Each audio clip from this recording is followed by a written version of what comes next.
පැතිකඩ. සුබ උදෑසනක් ඔබ අදත් පැතිකඩ වැඩසටහන සමග. මහජන සෞඛ්‍ය පිළිබඳ අභියෝගයක් මතු වූ මොහොතක කොරෝනා වගේ අභියෝගයක් මතු වූ මොහොතක රටක ඉතාමත්ම වැදගත් කාර්යභාරයක් පැවරෙනවා ප්‍රජා වෛද්‍යවරුන්ට. ඒ නිසාම ලංකාවේ ප්‍රජා වෛද්‍යවරුන්ගේ ආයතනය තවත් විදිහකින් කියනවා නම් ශ්‍රී ලංකා ප්‍රජා වෛද්‍යවරුන්ගේ සංගමය මේ මොහොතේ කොයි විදියටද හිතන්නේ මේ තත්ත්වය පිළිබඳ ඔවුන්ගේ කියවීම කුමක්ද කියන එක අපි දැන ගැනීම වැදගත්. ශ්‍රී ලංකා ප්‍රජා වෛද්‍යවරුන්ගේ සංගමය Tamanගේ තත්ත්ව වාර්තාව පළමු වටේ නිකුත් කළා පහුගිය ඉරිදා. මේ වාර්තාව අනුව ඉදිරිපත් කරන වැදගත් කරුණු රාශියක් තියෙනවා. මේ පිළිබඳව සාකච්ඡා කරන්නට අද අපි ආරාධනා කළා ශ්‍රී ලංකා ප්‍රජා වෛද්‍යවරුන්ගේ සංගමේ සභාපති විශේෂඥ වෛද්‍ය නිහාල් අබේසිංහ මැතිතුමාට. සුබ උදෑසනක් වෛද්‍ය අබේසිංහ. සුබ උදෑසනක් අශෝක. මුලින්ම ඔබතුමාගෙන් මම දැනගන්න කැමති ඔබේ ආයතනය පැහැදිලි කරන විදිහට ඔබේ ආයතනය හඳුනා ගන්න විදිහට ලංකාවේ කොරෝනා අභියෝගය කොයි තැනද තියෙන්නේ? අශෝක දැන් ඇත්තටම මේ පසුගිය සති පහ අපිට ඉතාමත්ම තීරණාත්මක තැනක තමයි රට තියෙන්නේ මේ කොරෝනා අභියෝගය හමුවේ. ඔක්තෝබර් මාසේ පටන් ගන්නකොට අපේ රටේ රෝගීන් වාර්තා වෙලා 3500ක ප්‍රමාණයක්, එයින් භාගයක් විතර විදේශිකයින් සහ විදේශීයින් සිට පැමිණ ශ්‍රී ලාංකිකයින් තමයි මේ මුල් කාලය තුළ වාර්තා වුණේ. මරණ වාර්තා වෙලා තිබුණේ 13යි. නමුත් මේ වෙනකොට අපි 14000ක ආසන්න රෝගීන් සංඛ්‍යාවක් වාර්තා වෙනවා. මරණ 35ක් වාර්තා වෙලා තියෙනවා. ඒතර ඒ මුළු මරණ, ඒ කියන්නේ මේ පසුගිය කාලේ 22ක් වැඩිපුර වාර්තා වෙලා තියෙනවා. ඉතින් ඒ නිසා ඇත්තටම අපි තීරණාත්මක අභියෝගාත්මක තත්වයක ඉන්නවා කියලා කියන්න පුළුවන්. මොකද ඉදිරි අවුරුදු 2 විතර කාල සීමාව තුළ මේ අපිට මුහුණ දෙන්න වෙන මේ වගේ අභියෝගවල පළමුව හෝ අවසානයේ නෙමෙයි. තවත් ඉදිරියට මේ වගේ අභියෝග එන්න පුළුවන්. ඒ නිසා ඒ ඉදිරි අභියෝග ජය ගන්නත් මේ අභියෝගයේ ජය ගැනීම අපිට වැදගත් වෙනවා. ඔබ සඳහන් කරන මේ කාල රාමුව ඉතාමත්ම වැදගත්. මේ විෂය පිළිබඳ ප්‍රවීණතාවයක් තියෙන විශේෂඥ වෛද්‍යවරුන් වෙන්නේ ඔබේ සංගමේ නියෝජිතයෝ තමයි මේ පිළිබඳව ඉදිරිපෙළ ඉන්න පිරිස. ඇයි ඔබ මේ අවුරුදු 2ක් වගේ කාලයක් ගැන සාකච්ඡාවට ගේන්නේ?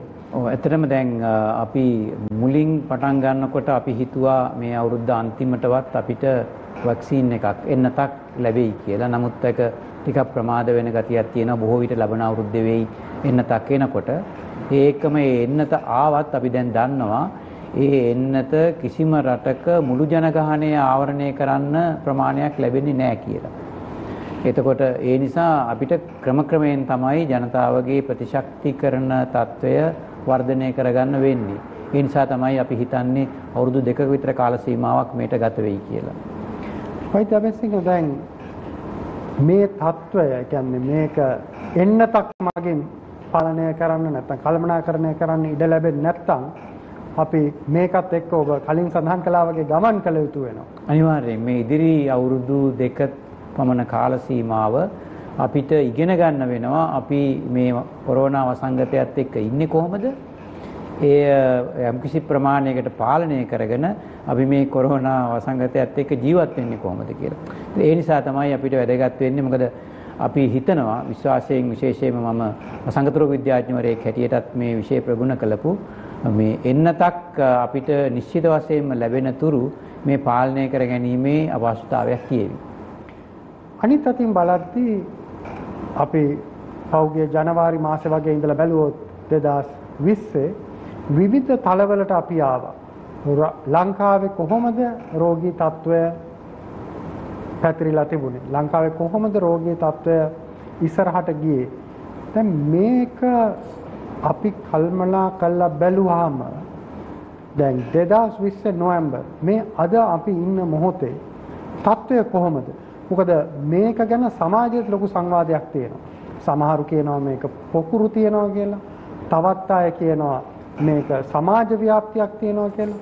මම කැමති ඔබේ තාක්ෂණික පැහැදිලි කිරීම දැනගන්න මේ ගැන.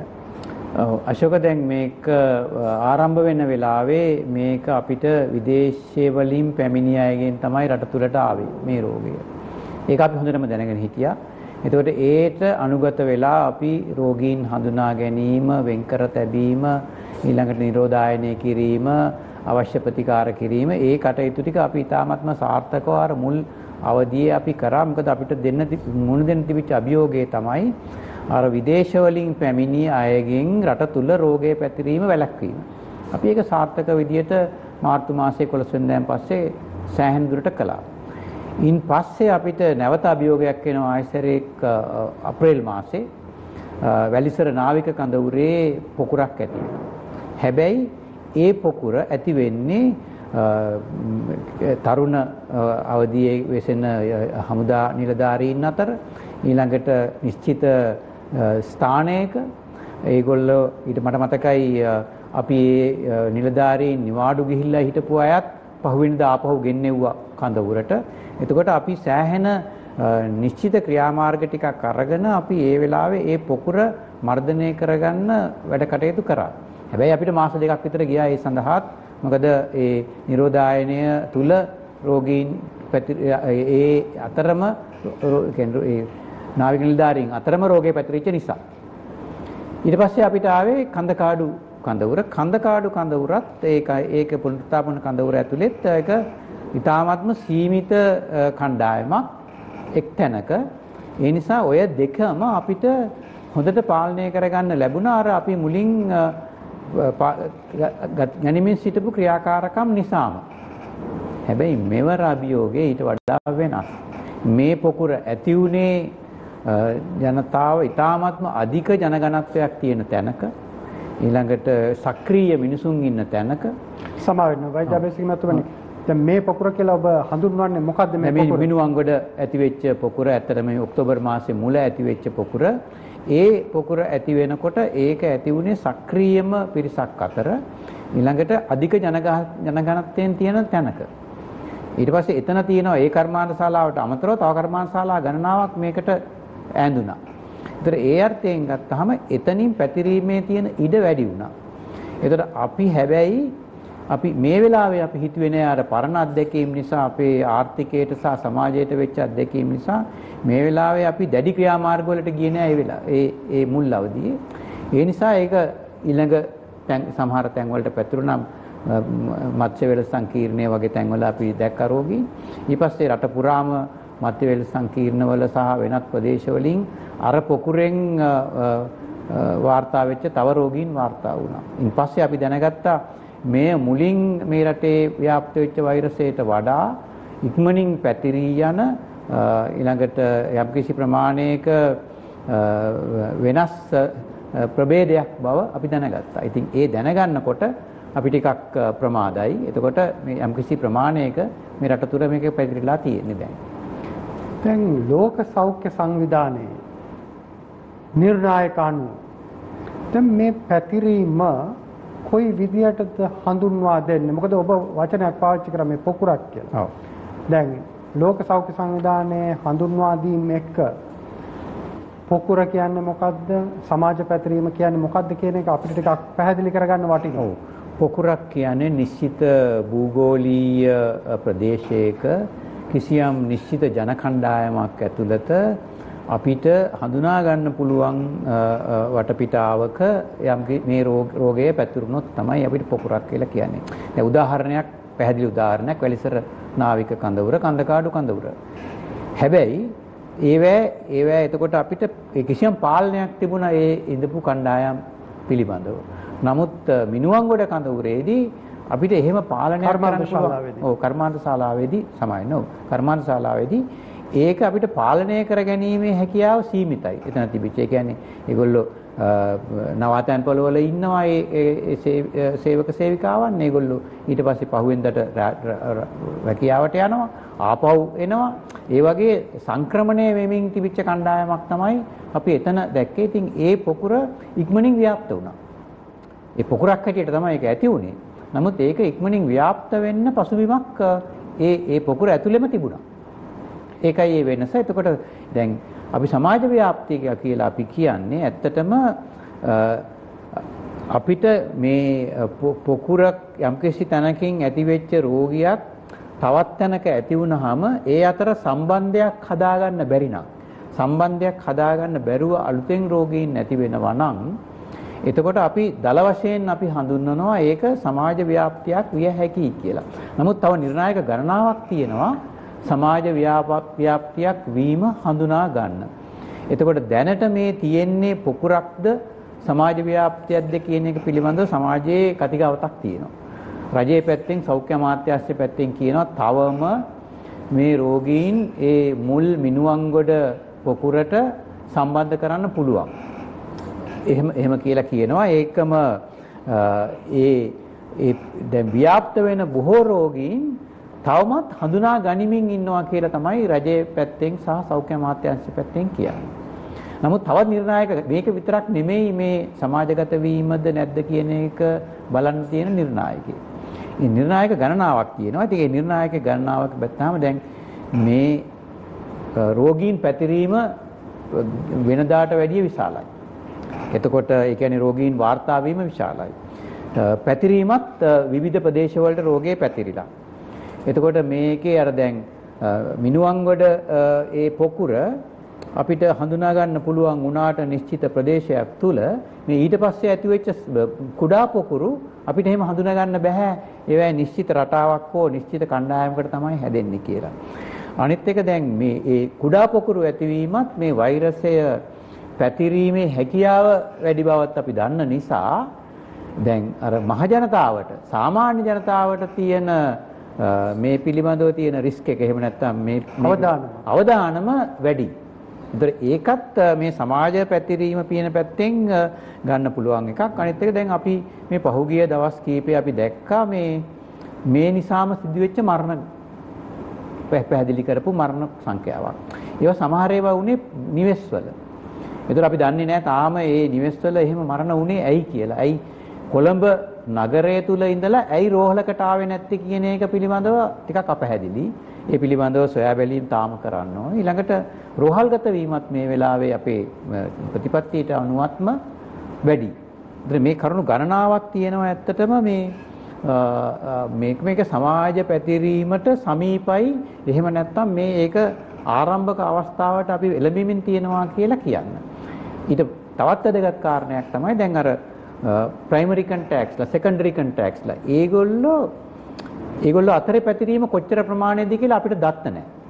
එතකොට මුල් සහ ද්විතීයික ආශ්‍රිතයෙන් කොච්චර ප්‍රමාණයක් පැතිරෙනවද කියලා දත්ත නැහැ. ඊළඟට දත්ත නැහැ කියලා ඔබ කියන්නේ. දත්ත නැහැ කියලා කියන්නේ ඇත්තටම දැන් අපි විද්‍යුත් මාධ්‍ය වලින් සහ මුද්‍රිත මාධ්‍ය වලින් දකින්නෙත් අපි සෞඛ්‍ය අමාත්‍යාංශයේ වාර්තාවල දකින්නෙත් එදිනෙදා වාර්තාවන රෝගීන් පමණයි. නමුත් එතනින් එහාට මේ පිළිබඳ විශ්ලේෂණයක් කරලා ඒ විශ්ලේෂණය තුල මේ නිර්ණායක හරියට අපිට මැන බලන්නට අවශ්‍ය කරන දත්තයන් නැහැ කියන එක තමයි මම කියන්නේ. ඒකම දැන් අපි අර මේ රෝගයේ පැතිරෙන අඩු කාල සීමාව තුල විශේෂයෙන්ම මේ රෝහල් වල බාහිරාංශයේ සහ රෝහල් ගත වෙන අය අතරේ PCR කරමින් අපි නිශ්චිත සාම්පල ලැබමින් කර හිටියා. හැබැයි අපිට දැන් මේ කාල සීමාව තුළ අපි කොයිතරම් මේකට මේ කාර්ය සඳහා අපි මැදිහත් වෙලාද කියලා කිව්වොත් අපිට දැන් ඒතරතුරුත් නැහැ. ඒ කියන්නේ ඒතරතුරුත් අපිට දැනගන්න ක්‍රමයක් නැහැ මේ අපි මහා පරිමාණයෙන් මේ දැනට තියෙන මේ සිදුවීමත් එක්ක අපි සෞඛ්‍ය කාර්ය මණ්ඩලයේ ගැටීමින් ඉන්න නිසා. ඒතර මෙන්න මේ කරුණු ගණනාවක් නිසාම අපි කල්පනා කරනවා දැන් අපිට පැහැදිලි නෑ කියලා මේ සමාජ ව්‍යාප්තිය පිළිබඳව නිශ්චිතවම නිගමනයකට එළඹෙන්න. ඉතින් ඒ නිසා අපි ප්‍රජාවෛද්‍යවරුන්ගේ සංගමයේ හැටියට අපි මේක දකින්නේ මේක විවාද කළමින් සිටිය යුතු නෑ. දැන් අපිට තියෙනවා කරුණු සාධක අවශ්‍ය තරමට මෙය පොකුරකින් එහාට ගිහිල්ලා තියෙනවා කියන ඒක පිළිගන්න. ඉතින් ඒ නිසා දැන් අපි මේ සමාජ ව්‍යාප්ත වීම වළක්වන්නට ගත හැකි උපරිම පියවර මේ වෙලාවේ රටක් හැටියට ගන්න ඕනේ. මොකද එතනින් එහාට ගියොත් ජනතාවට ලොකු කැපකිරීම කරන්න වෙනවා. ඊළඟ අදියර කියන්නේ හතරවෙනි අදියරේදී අපි මේ රෝගය වළක්වන්න ඒ උපරිම ක්‍රියාමාර්ග වලට යන්න වෙන නිසා අපි දැන් ඒ ටික යම්කිසි ප්‍රමාණයකට අපි කළොත් අපිට අර බරපතල අවදානම අඩු කරගන්න පුළුවන්, වළක්ව ගන්න පුළුවන්. වෛද්‍ය නිහාල් අබේසිංහ ඊටාම ශාස්ත්‍රීයව මතු කරන්නේ දැන් කොවිඩ් මේ පොකුරු සීමාවෙන් එහාට ගිහිල්ලා තියෙන බව වුන් හඳුනා ගනිමින් සිටින බව. මේක අපි තවදුරටත් හඳුනා ගත යුතුයි ලෝක සෞඛ්‍ය සංවිධානයේ නිර්ණායක එක්ක. ඒ පිළිබඳව අපි කතා කරමු මේ විරාමයේ අනතුරුව.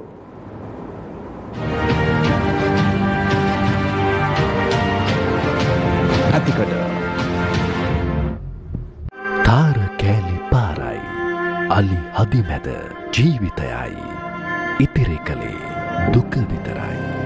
මේක තමයි සෝමාවති රක්ෂිතේ. මේකේ දැනටත් මේ මීට 100 200ක් ඉස්සරහට ගියා නම් අලි ඉන්නවා. අපි ජීවත් වෙන එක නැති එක තීරණය කරන්නේ අලි තමයි ඉතින් ඉස්සරහ. හතරලියද්දී ඉඳලා පිළිමතලාවට යන්න අපි අවුරුදු ගානක ඉඳලා පුදුම දුකක් ඉඳේ. ගම්මැද්ද සවිය නිසා අපි ගොඩාක් ශක්තිමත් වුණා. අපි කොහොම හරි පාරක් හදා ගන්නවා.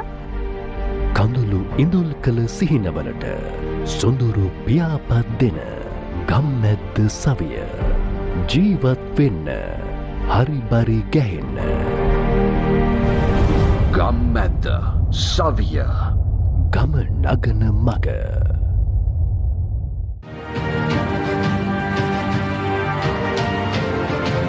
පැතිකඩ ඔබ නැවතත් පැතිකඩ වැඩසටහන සමග අද අපේ ආරාධිතයා ශ්‍රී ලංකා ප්‍රජා වෛද්‍යවරුන්ගේ සංගමේ සභාපති විශේෂඥ වෛද්‍ය නිහාල් අබේසිංහ මැතිතුමා. අපි සාකච්ඡා කරමින් සිටියේ ලෝක සෞඛ්‍ය සංවිධානයේ නිර්ණායක සහ අර්ථකථන එක්ක ලංකාව දැන් ඉන්න තැන කොතනද කියන කාරණේ. වෛද්‍ය අබේසිංහ ඔබ සඳහන් කළා ලෝක සෞඛ්‍ය සංවිධානයේ මේ පියවර 4ක ඉදිරිපත් කිරීමක් තියෙනවා රටක් කොවිඩ් වසංගතයේ ඉන්න තැන පිළිබඳව.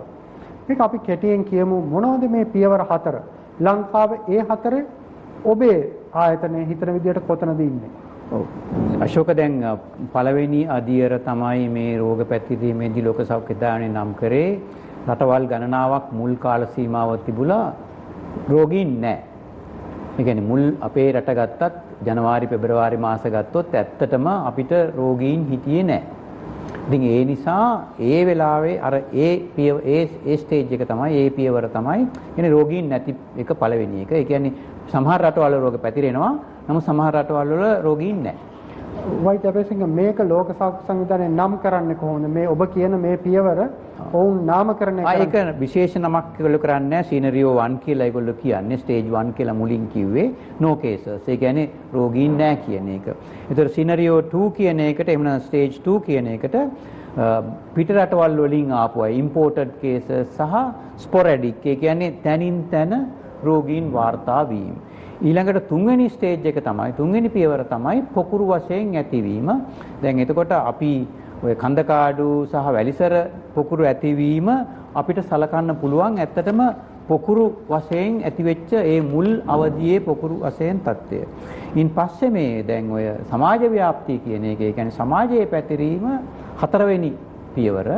ඒතර මේ හතරවෙනි පියවර ලෝක සෞඛ්‍ය සංවිධානයේ මේ මෑතදී මේ මාසේ මුලදී අවස්ථා කීපයකට බෙදුවා, අවස්ථා 4කට බෙදුවා. ඒ කියන්නේ ඊ타මත්ම කියන්නේ low incidence ප්‍රමාණය, රෝගීන් ප්‍රමාණය අවම කාල සීමාවක්, ඒ රෝගීන් ප්‍රමාණය වැඩි කාල සීමාවක් දෙක, ඊළඟට විශාල වශයෙන් රෝගීන් වාර්තා වෙන කාල සීමාවක් සහ ඉතා විශාල වශයෙන් රෝගීන් කාල සීමාවක් හැටියට කෙටියෙන් ඒගොල්ලෝ මේක අවස්ථා 4කට බෙදුවා. හතරවෙනි අවස්ථාවත් 4කට බෙදුවා. එතකොට අපිට ඇත්තටම මේ අපි උත්සාහ කරේ නෑ ප්‍රජා වෛද්‍යවරුන්ගේ සංගමයේ හැටියට මේ දැන් ලංකාව මේ වෙලාවේ මේ 4වෙනි ස්ථානයේ ඉන්නවද ඒකේ කොයි ස්ථානයේද ඉන්නේ කියන එක තීරණය කරන්න. නමුත් අපි මේ පත්‍රිකාව අපේ මතය ප්‍රකාශ කිරීමේ පත්‍රිකාව හරහා අපි දිගින් දිගටම කතා කළේ ගත යුතු ක්‍රියාමාර්ග පිළිබඳව. මොකද මේ කොතනද ඉන්නේ කියන එක වඩා වැදගත් වෙනවා අපි ගත යුතු ක්‍රියාමාර්ග තීරණය කරන්න. ඒක තමයි වැදගත්කම. මොකද දැන් අපිට සමාජයේ පැත්තෙන් ගත්තොත්, සාමාන්‍ය මිනිස්සුන්ගේ පැත්තෙන් ගත්තොත් අපි දැන් මේ විදිහට විවාදයක් යනකොට මේක සමාජ පැතිරීමක් තියෙනවද නැද්ද කියලා නෑ කියන தත්ත්වය තුල සමාජයේ අපි බොහෝ දෙනෙක් පෙළඹෙනවා. එහෙමනම් ලොකු අනතුරක් නෑ, ලොකු අවදානමක් නෑ වගේ කියලා හිතන්න.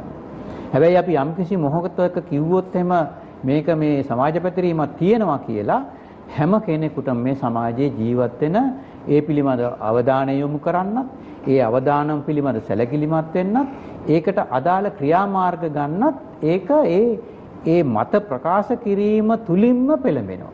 වෛද්‍ය අබේසිංහ මේ මොහොතේ අපි දකිනවා පළවෙනි වතාවට අපේ සෞඛ්‍ය සේවයේ වෘත්තිකයෝ හේද නිලධාරීන්ගේ ඉඳලා මේකේ ශාස්ත්‍රයේ වැඩ කරන නිලධාරීන්ගේ ඉඳලා ඉහළට PHI මහතුරුන්ගේ ඉඳලා මේ පුළුල් සේවාවක්, මේක දීප ව්‍යාප්ත සේවාවක්. මේ සේවාවේ ඉන්න පිරිස තමන්ගේ ශ්‍රම හැකියාව, ඒ කියන්නේ උන්ට කළ හැකි ඔවුන්ගේ ධාරිතාවේ උපරිමය වෙත ළඟා වෙමින් තියෙන බව ඇතැම් වාර්තාවල පේනවා. ඔවුන් ටිකක් තමන්ට යන්න පුළුවන්, තමන්ගේ ශ්‍රම හැකියාවෙන් යන්න පුළුවන් උපරිම තැනට ගිහිල්ලාද තියෙන්නේ. මොකද්ද මෙතන ඔබ කියවන්නේ කොහමද? අශෝක, ඒක වැදගත් කරුණක්. මොකද අපිට මේ වගේ බරපතල වසංගත තත්යකට මුහුණ දෙනකොට ඊ타ත්ම වැදගත් මේ ඉදිරියෙන් ඉන්න කණ්ඩායම. ඒ කියන්නේ ඉදිරියෙන් ඉන්න කණ්ඩායම කියලා කියන්නේ අපි සමාජයේ කිසියම් කෙනෙකු මේකට ගොදුරු වුණොත් ඒගොල්ලෝ රැක බලාගෙන ගන්න ඉන්නේ රෝහල් කාර්ය මණ්ඩලය සහ මේ රෝග පැතිරීම වළක්වන මහජන සෞඛ්‍ය කාර්ය මණ්ඩලය, ප්‍රජා වෛද්‍යවරුනුත් ඇතුළුව. එතකොට මේ කණ්ඩායම් දෙක, විශේෂයෙන්ම රෝහල් කාර්ය මණ්ඩලය සහ මහජන සෞඛ්‍ය කාර්ය මණ්ඩලය රැක ගැනීම රටක ප්‍රධානම වගකීම වෙනවා. මොකද ඒ කණ්ඩායම් දෙක නැතුව කිසිම දෙයක් අපිට කරන්න හම්බ වෙන්නේ නැහැ ඉදිරි වසංගත තත්ත්වය මීට වඩා බරපතල වුණොත්. ඒකම දැන් අපේ රටේ සුවිශේෂයි ආරක්ෂක අංශ සහ පොලිසිය විශාල සේවාවක් කරනවා මේකේදී රෝග පැතිරීම වළක්වන්නට. ඒතර මේ මුලින්ම ඉන්න කණ්ඩායම, කියන්නේ ෆ්‍රන්ට් ලයිනර්ස්ලා, මේගොල්ලෝ රැක ගැනීම තමයි මූලිකවම වැදගත් වෙන්නේ. ඇත්තටම අපි හිතනවා ඉදිරියේදී අපි එන්නතක් අපිට ලැබුණොත් විශේෂයෙන්ම මේ පිළිබඳව අවධානය යොමු කරන්න ඕනි අපේ රට. අනිත් රටවලුත් ඒ විදිහටම කරાવી. එතකොට දැන් මාසයක් තිස්සේ මේගොල්ලෝ මේ නිශ්චිත කාර්යයක් කරනවා මේ රෝගීන් මේ වාර්තා වෙන ආසාදිතයින් වෙනුවෙන්. දැන් අපි දන්නවා ආසන්න වශයෙන් 10000ක විතර කණ්ඩායමක් සංඛ්‍යාව ඊටත් වැඩි සංඛ්‍යාවක් මේ මාසය ඇතුළත වාර්තා වෙලා තියෙනවා. ඒතර මේගොල්ලෝ රැක බලා ගැනීම, හඳුනා ගැනීම, හඹා යාම, ඊළඟට ආයතනගත කිරීම, මේගොල්ලන්ව ඒගොල්ලන්ගේ නිවෙස්වල ඉන්න අයට උපදෙස් ලබා දීම, මේ සියලු කාර්යයන් කරන්නේ මේ මහජන සෞඛ්‍ය කාර්ය මණ්ඩලය. ඉන්පස්සේ රෝහලට ආපුවාම මේ රෝහලේදී සියලුම කාර්යයන් කෙරෙන්නේ හෙද කාර්ය මණ්ඩලය, ඊළඟ කනිෂ්ඨ කාර්ය මණ්ඩලය සහ වෛද්‍යවරුන්. එතන මේ අය දැන් ගැටෙන එක, මේ රෝගීන් සහ ආසාදිතයින් එක ගැටෙන එක අර මුල් වතාවට වැඩිය වැඩි. අපි මොකද්ද වෙනස්ව කළ යුතු? දැන් අපි කරනවට වඩා වෙනස්ව කරන්න තියෙන්නේ මොකද්ද? ඇත්තටම අපිට විශේෂයෙන්ම මේකෙදි මම දකින්නේ මේ අපි තුන්වෙනි අවස්ථාවද හතරවෙනි අවස්ථාවද කියලා විවාද කරනවට වඩා තුන්වෙනි අවස්ථාවේදී අපි කළ යුතු දෙයක් තියෙනවා ඉතාමත්ම තීරණාත්මක. ඒ කියන්නේ ජනතාවට මේ පිළිබඳ අවශ්‍ය කරන නිශ්චිත දැනුම ලබා දීම, ඒගොල්ලෝ මේ වැඩපිළිවෙලට සම්බන්ධ කර ගැනීම සහ ඒගොල්ලන්ව බල ගැනීම මේ කටයුත්තට මැදිහත් වෙන්න. අන්න ඒ කාර්යය අපි මේ හතරවෙනි අවස්ථාවට ගියත් නැතත් අපි දැන් මේ තුන්වෙනි අවස්ථාව කියලා කිව්වත්, පොකුරු අවස්ථාවේ ඉන්නවා කියලා කිව්වත් අපි නිශ්චිත වශයෙන්ම කළ යුතු දෙයක් තමයි ඒක.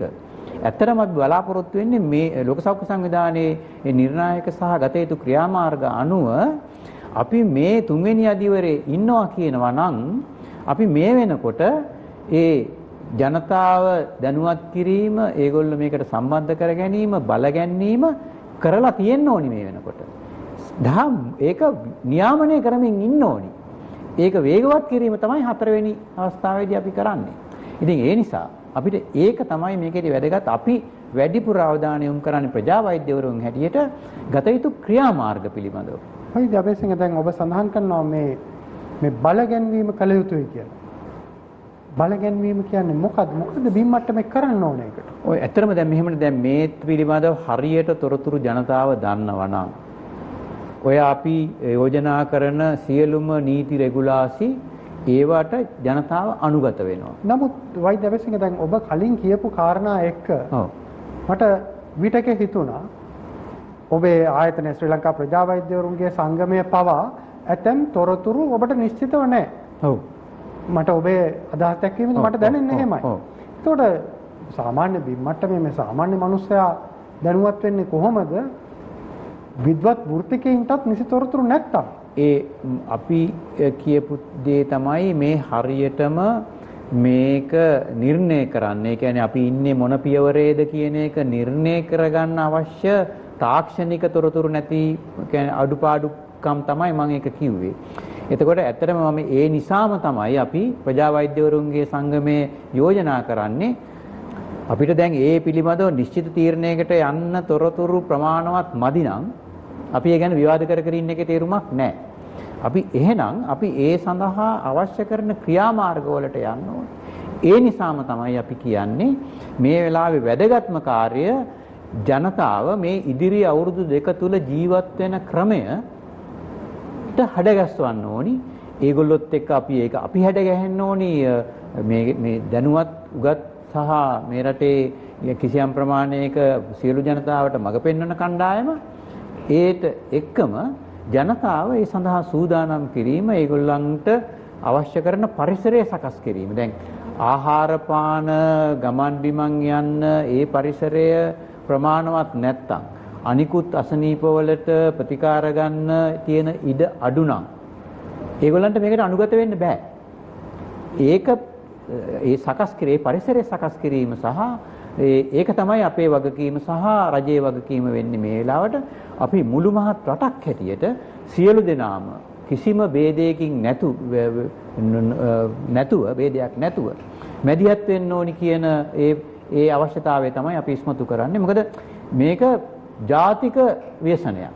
මේකෙන් අපි කාටවත් ගැලවෙන්න බෑ. ඊටවත් වැදගත් ඔබ මතු කරන මේ කාරණය. නමුත් දැන් අපිට තවත් තලවල විවාද පේනවා. එක පැත්තක් තමයි මොන වගේ පරීක්ෂණද කළ යුතු කියලා. ඔව්. එක පිරිසක් PCR පරීක්ෂණ ගැන කතා කරනවා, තව පිරිසක් ඇන්ටිජන් පරීක්ෂණ ගැන කතා කරනවා. ඔබේ නිර්ණායක අනුව ඔබ මේ පිළිබඳ විශේෂඥයෙක්, ඔබේ සංගමය මේ පිළිබඳ විශේෂඥවරුන්ගේ සංගමය මොකද්ද අපි මේ වෙලාවේ පරීක්ෂණ පැත්තේ රෝග හඳුනා ගැනීම පැත්තේ අපේ ප්‍රමුඛතාවය ලැබෙන්න ඕන කොතනටද? රෝග මේ ආසාදිතයෙක් නිශ්චිතව නිගමනය කරන්න අශෝක අපිට PCR පරීක්ෂණය තමයි අවශ්‍ය වෙන්නේ. ඒක තමයි අපි කළ යුත්තේ. ඒක තමයි කරමින් ඉන්නේ. එතකොට ඒකේ දැන් අපි කරන්නේ මේ ආසාදිතයින් අර පොකුරට සම්බන්ධ අය සහ ඒයින් ආපු පළවෙනි පෙළ සහ දෙවෙනි පෙළ ආසාදිතයින් එක ආශ්‍රය කරපු අය හොයමින් ගිහිල්ලා අපි PCR පරීක්ෂණ කරනවා. ඒක ඒ විදිහට කළ යුතුයි. ඒ කියන්නේ ඒ කෙනෙක් ආසාදිත බව හඳුනා ගැනීමට අපිට PCR පරීක්ෂණය අවශ්‍ය වෙනවා. ඒතර හැබැයි ඒකට අපි දැන් දන්නවා අපිට ප්‍රශ්නයක් තියෙනවා. ඒ කියන්නේ කාල සීමාවක් ගත වෙනවා, වාර්තා වෙන්න කාල සීමාවක් ගත වෙනවා. එතකොට මේ ආසාදිතයින්ට කිසියම් කාලයක් නිවසේ රැඳී ඉන්න වෙනවා. මොකද දැන් මේ නිවෙස්වල නිරෝධායනය කරන නිසා. එතකොට කිසියම් ඒ පිළිබඳව අපිට අපහැදිලි තත්ත්වයක් සහ අවදානමක් ගොඩ නැගෙමින් තියෙනවා. ඒ නිසා තමයි මේ මෑත කාලයේදී විද්වත් සාකච්ඡාවලදී මතුවුනේ මේ ප්‍රතිදේහ ජනක පරීක්ෂණය මේ සඳහා පාවිච්චි කරන්න පුළුවන් කියලා. ඒක අරකට සප්ලිමෙන්ටරි. ඒ කියන්නේ PCR පරීක්ෂණයට අමතරව අපිට ප්‍රයෝජනයට ගත හැකි ප්‍රතිදේහ ජනක පරීක්ෂණයක් මේ රෝගීන් කිසියම් ප්‍රමාණයකට අඳුනා ගන්න. දැන් මේ ප්‍රතිදේහ ජනක පරීක්ෂණය අර PCR පරීක්ෂණය තරම් සංවේදී නෑ. ඒ ප්‍රශ්නය නිසා අපිට දැන් රෝගයේ බරපතල පැතිරෙන තැනකදී අපිට ප්‍රතිදේහ ජනක පරීක්ෂණය පාවිච්චි කරන්න පුළුවන්. ඒ වෙලාවේදී අපිට රෝගීන් අඳුන ගන්න. නමුත් අපිට රෝගයේ පැතිරෙන ප්‍රමාණය අඩු වෙනකොට ඒකේ තියෙන හැකියාව අඩුයි. ඉතින් ඒ නිසා අපි යෝජනා කරන්නේ මේ පරීක්ෂණ දෙකම මේ අපේ මේ අවශ්‍යතාවය ඉෂ්ට කරගන්න අපි ඒ කළමනාකරණය කරගන්න ඕනි. කොතනදීද පාවිච්චි කරන්නේ, කොතනදීද මේ පරීක්ෂණ දෙක අපිට සමබරව පාවිච්චි කරලා අපේ වැඩි ප්‍රතිඵලයක් ලබා ගන්න කියලා අපි ඒ සඳහා තමයි මැදිහත් වී ඉත්තේ. විශේෂඥ මෛත්‍රී අබේසිංහ මහත්මයාට බෙහෙවින්ම ස්තුතියි අද පැතිකඩ සංවාදයට එක් වුණාට. ස්තුතියි.